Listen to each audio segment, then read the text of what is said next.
Community of citizen Indonesia adalah Muslim. Jadi kalau Muslim yang mayoritas malah tidak diberikan peran, itu berarti sebuah kedunguan sosiologis. Bagaimana mungkin negara yang diisi mayoritas Muslim, pribumi Muslim, tapi yang mayoritasnya ditindas? Siapa yang menindas? Tirani minoritas yang tadi antum terang. Apa artinya? Karena kita telah membohongi dan membodohi diri kita. Kita biarkan negara kita dijajah. Jadi kita itu sedang dijajah dan masih dijajah dan akan terus dijajah. Cuman yang menjajah orang yang ngurus negara kita sendiri. Itu persis dengan ceramahnya Bung Karno tahun 60-an. Nanti saudara-saudara akan mengalami di mana pemerintahan saudara adalah lebih kejam dari para penjajah. Tuh. Soekarno pernah bilang begitu. Nah, sekarang pengikut Soekarno ada di mana? Ada di foto-foto di tembok-tembok. Tapi apa? Tidak boleh ada pengajian. Ibu-ibu kalau ikut pengajian nanti tidak memperhatikan suaminya. Ya, yang kedua apalagi? Nggak boleh ada masjid ini pusat perpecahan. Ya.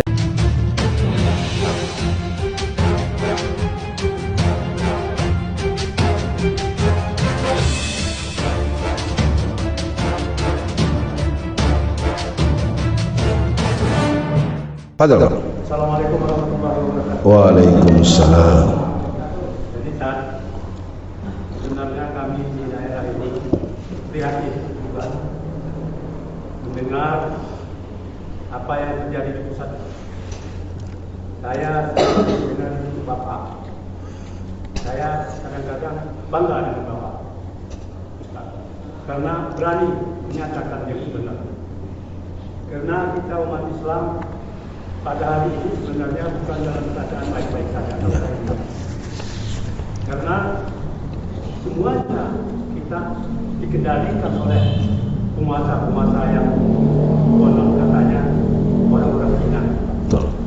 Karena setiap yang jadi pejabat itu sebenarnya dia nggak jadi bupati, dia nggak jadi gubernur kalau nggak di backup oleh para hukum Cina. Sehingga rakyat walaupun dia milih orang yang memilih dia, tak bakal menang karena dia sudah digunakan oleh orang-orang yang pemegang ini banyak yang lupa. Kalau kita orang Islam ini banyak yang miskin, kata Bapak tadi, karena dimiskinkan. Kalau saya nggak tahu kenapa, tapi yang saya lihat minyak kelapa ya Pak, dulu rakyat itu bisa kebun kelapa seluas-luasnya. Ibu saya dulu di kampung bikin minyak kelapa sendiri. Sekarang tidak ada lagi musnah karena semua kebun kelapa itu tidak boleh, dan minyak kelapa yang diproduksi oleh rakyat kita dibeli sama pemerintah, sehingga sawit yang dibeli yang punya notabene yang punya sawit itu adalah Adio, yang kita pun tidak punya. Kenapa? Kita punya 1 hektar yang bos dulu rakyat. Begitu dia buat tidak laku Pak punya rakyat yang sawit itu kan? Karena yang beli itu orang itu yang punya kebun lebar itu, yang Cina itu. Sehingga rakyat ini menjerit, banget pun sawit kan, pun karet, itu karet tebang lagi pun karet lain, cukai tebang lagi, tidak laku Pak. Jadi itu kira-kira Pak, bagaimana cara kita mendeteksi supaya kita ini bersatunya punya ke tujuan yang baik, enggak ribut sama. Nah, kan rakyat ini selalu dibohongi. Ya kan dikasih uang 500.000, suruh dia yang BRT itu kan. Padahal dia nggak punya lahan lagi, nggak punya lahan lagi, udah diambil dibeli oleh sama yang apa? Alio, pejabat. Pejabatnya siapa? Gubernur, bupati. Nah, bupati itu yang memfasilitasi ya, orang Cina-Cina itu beli Pak. Sekarang ini orang Cina itu sudah punya hak milik Pak. Kalau saya nggak tahu itu Pak. Sehingga orang-orang pribumi ini tidak punya kesempatan lagi punya tanah. Terima kasih. Subhanallah, ya Allahu Akbar. Saya Pak masuk penjara karena bahas gituan Pak. Lalu kalau Bapak tanya bagaimana, maka sekarang kita harus mulai berpolitik. Pertama, rebut ketua RT dan RW se-Indonesia. Saya berikan contoh, di tempat saya tinggal ada sebuah masjid yang bagus. Bukan bagus dalam artian fisiknya, bagus misinya. Di lingkar masjid itu ada 11 RT. Setiap pemilihan ketua RT, maka salah satu ulamanya mengatakan, pilih ketua RT yang 3 bulan terakhir sholatnya di saf pertama. Kenapa saya jawab dari sana, Pak? Karena Bapak dengan saya walaupun berperdetik I love you. Kita telah buktikan menggagalkan Pilkada DKI Jakarta. 20 triliun, Pak.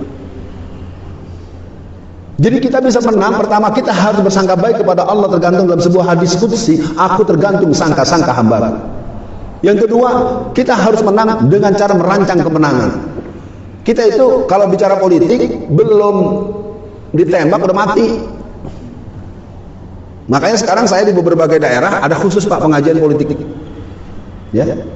Pekan lalu saya bahas tentang mitos-mitos politik sekuler. Kalau nggak ada uang nggak bisa menang. Ternyata bisa kok. Pertanyaannya mau tidak? Kenapa sekarang di DPR RI ada 200 orang anak-anak PKI, cucu PKI, bahkan oknum-oknum yang pernah aktif di PKI, sekarang mereka di DPR RI? Karena tokoh-tokoh mereka membantu 100%. Sekarang saya tanya masyarakat, Bapak selama hidup pernah nggak ngasih sumbangan buat caleg 100.000 aja? Enggak kan? Karena kebanyakan kita malah minta sama caleg. Coba di masjid diadakan pembicaraan, ada jaringan masjid bicara. Di sekitar masjid ini ada 2 calon yang agamanya bagus, akhlaknya bagus. Kita harus menangkan dia. Saya buktikan Pak, bagaimana anggota DPR RI dari anak-anak PKI, cucu-cucu PKI itu mereka sebenarnya nggak lolos. Tapi kan di sana ada yang namanya kos politik, ada yang namanya money politik, ada yang itu semua dipenuhi. Dan saya ingin katakan hari ini umat Islam cukup tidak urus main duit-duitan, asalkan sepakat saja. Kita bisa menangkan Sandiaga Uno dengan Anies Baswedan. Jangan lupa, itu suara yang mereka dapat hampir 4 juta. Sementara gabungan suara antara PKS dengan Gerindra cuma 1,5 juta.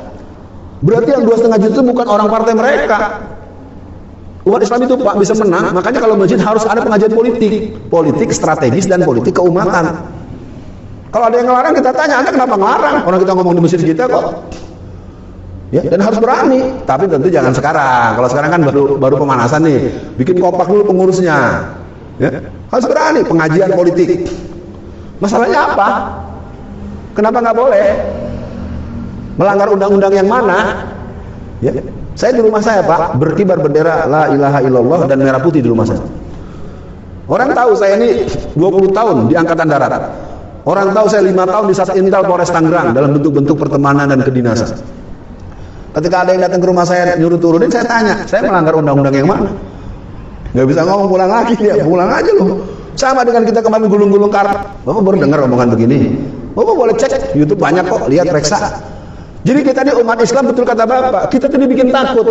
Maka untuk itu sekarang kita mulai nih 2024 nanti kalau ada yang nyalek diajak duduk. Kalau perlu didudukan nih yang PKS, yang P3, yang PBB.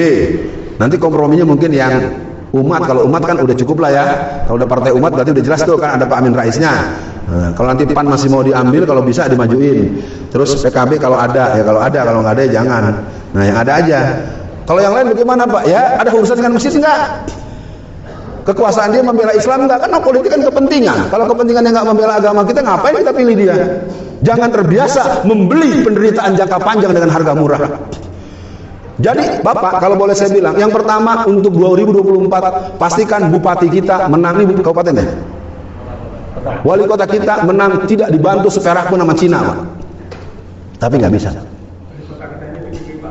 Iya, dan jangan dianggap partai tersebut harus menang terus, tidak Pak. Saya punya pengalaman menggagalkan calon wali kota di salah satu kota kabupaten yang ada di Banten. Saya koordinator fit and proper test. Ya.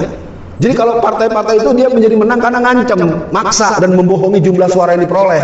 Saya nyatakan bohong Pak. Dapatnya cuma 15.000, tulisnya 150.000. Saya 35 tahun Pak di P3. 4 kali nyalak, gagal terus. Kegagalan saya ambilkan pelajaran apa? Memahami varian kecurangan. Bapak bisa bayangkan nggak? Salah satu kecamatan yang punya hak suara cuma 12.000. Tapi data tersebut di KPU pusat 120.000. Oh itu terus terang. Makanya kan siapa tuh Husni Kamil Manik ketika dia bersedia akan membongkar kebohongan itu kan nggak sampai 4 hari mati. Jadi politik itu selalu menghabisi lawannya dengan cara dibunuh, bahwa dia tidak sanggup melawan kebenaran. Maka dari itu kita bersiap 2024 kita pilih presiden yang kita punya garansi dia akan membela agama kita dan membela kepentingan umat Islam. Jangan sebut nama dulu. Pasti udah maunya saya suruh teriak nama seseorang nih. Ya, maunya begitu. Sekarang kalau Habib Rizik bisa bagaimana? Ya iya dong. Habib Rizik jadi presiden, wakilnya Anies Baswedan. Kalau dia mau kan jadi juga. Ya kan kita belum ada usaha, kan belum diomong-omong dong. Masih ada berapa bulan ini? Umat Islam itu begitu. Dalam berpolitik ya Pak, dimaklumi. Dalam berpolitik itu belum ditembak udah mati. Dan buat Bapak, saya acung jempol. Mudah-mudahan walaupun tidak menjawab tuntas, kita semangat, kita pilih RT dan RW. Itu penting nih. Kalau ada pemilihan RT segera diganti, supaya nanti kartu-kartu suara kita nggak dimainkan sama dia, ntar dia yang cucuk-cucukin. Karena ada partai tertentu itu mewajibkan merebut RT dan RW. Saya sekarang mewajibkan semua tokoh Islam merebut RT dan RW. Nanti kalau Anda jadi pengurus KPPS, nggak boleh. Ini bukan punya Anda, ini harus dikembalikan. Kalaupun dimusnahkan, dipotong. Biar kita nggak boleh main curang. Kita harus menang dengan cara sadar, dan kita buktikan di beberapa titik menang. Karena ini bicara strategi politik, rancangan politik, tentu pembicaraan kita di forum yang perlu lebih tertutup. Oke, Pak ya, tidak memuaskan, kita dengarkan yang satu ini baru kita tutup. Mana tadi satu? Udah ya, habis ini selesai ya. Oh, Pak Amit, enggak, saya mau nanya dulu nih, yang tadi nanya. Iya. Misalnya. Biar aman antum buka dulu, biar orang ngomongin nggak susah. Nggak kita tutup lagi. Oh iya, ada ya.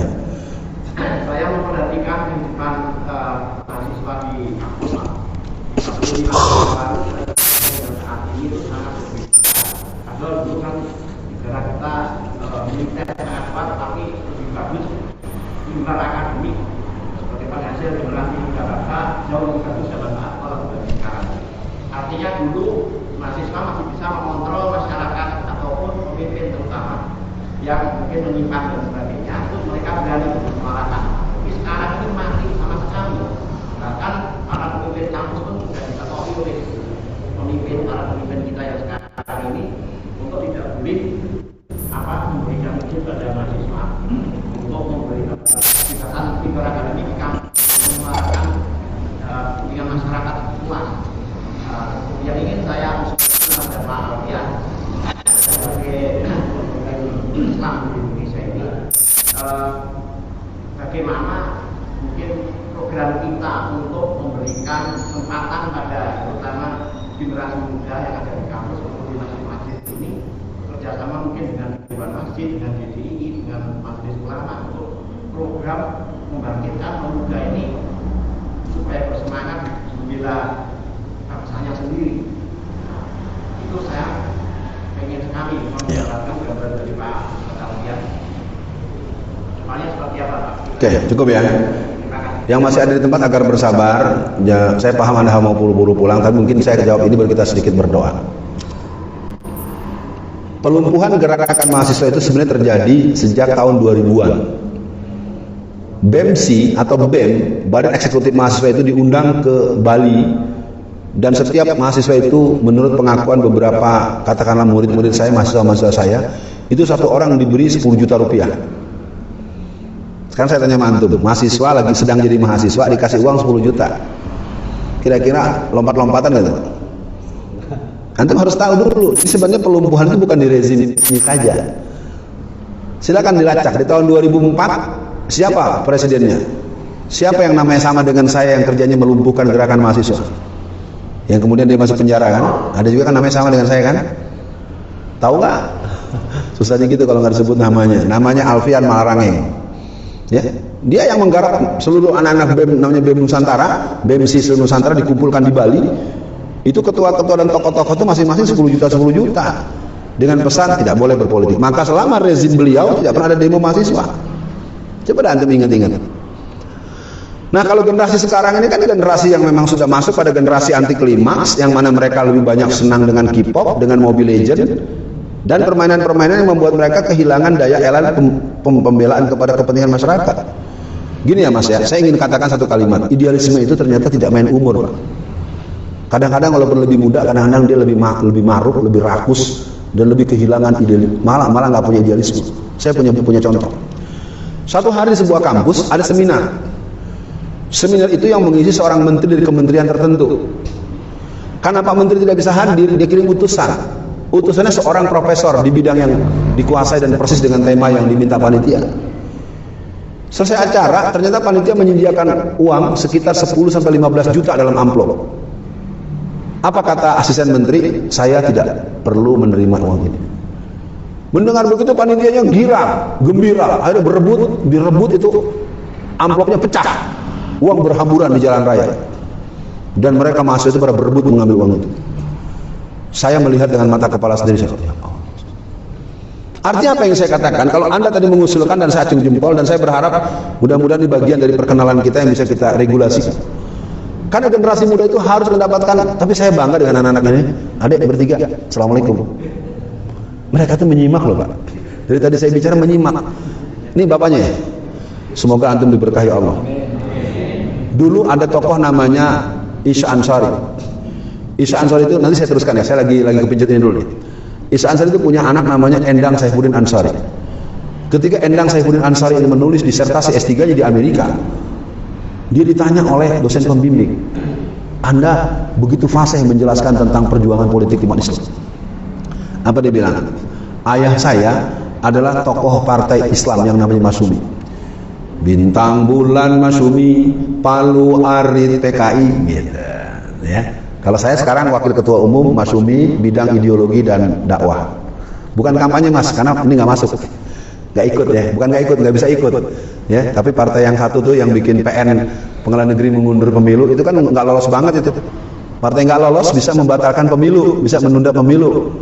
Nggak ngerti saya yang goblok yang ngomong apa yang denger ya. Cuma saya nggak boleh ngomong goblok ya, ngomongnya ya tidak pintar lah ya gitu. Nah kembali kepada antum, sekarang saatnya bapak-bapak dengan pertemuan hari ini. Ingat kita pernah berkumpul, kita berbincang, negeri ini tidak akan pernah bisa diselamatkan kecuali hanya oleh gerakan umat Islam totalitas bekerja sama dengan rakyat umum, dengan tentara. The real community of citizen Indonesia adalah Muslim. Jadi kalau Muslim yang mayoritas malah tidak diberikan peran, itu berarti sebuah kedunguan sosiologis. Bagaimana mungkin negara yang diisi mayoritas Muslim, pribumi Muslim, tapi yang mayoritasnya ditindas? Siapa yang menindas tirani minoritas yang tadi antum terangkan? Apa artinya? Karena kita telah membohongi dan membodohi diri kita. Kita biarkan negara kita dijajah. Jadi kita itu sedang dijajah dan masih dijajah dan akan terus dijajah. Cuman yang menjajah orang yang ngurus negara kita sendiri. Itu persis dengan ceramahnya Bung Karno tahun 60-an. Nanti saudara-saudara akan mengalami di mana pemerintahan saudara adalah lebih kejam dari para penjajah. Tuh. Soekarno pernah bilang begitu. Nah sekarang pengikut Soekarno ada di mana? Ada di foto-foto di tembok-tembok. Tapi apa? Tidak boleh ada pengajian. Ibu-ibu kalau ikut pengajian nanti tidak memperhatikan suaminya. Ya, yang kedua apalagi? Nggak boleh ada masjid ini pusat perpecahan. Ya.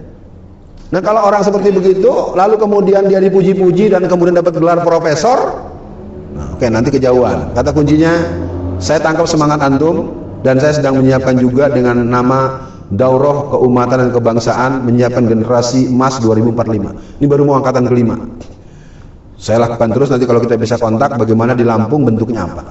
Sudah cukup siang melampaui batas yang disepakati.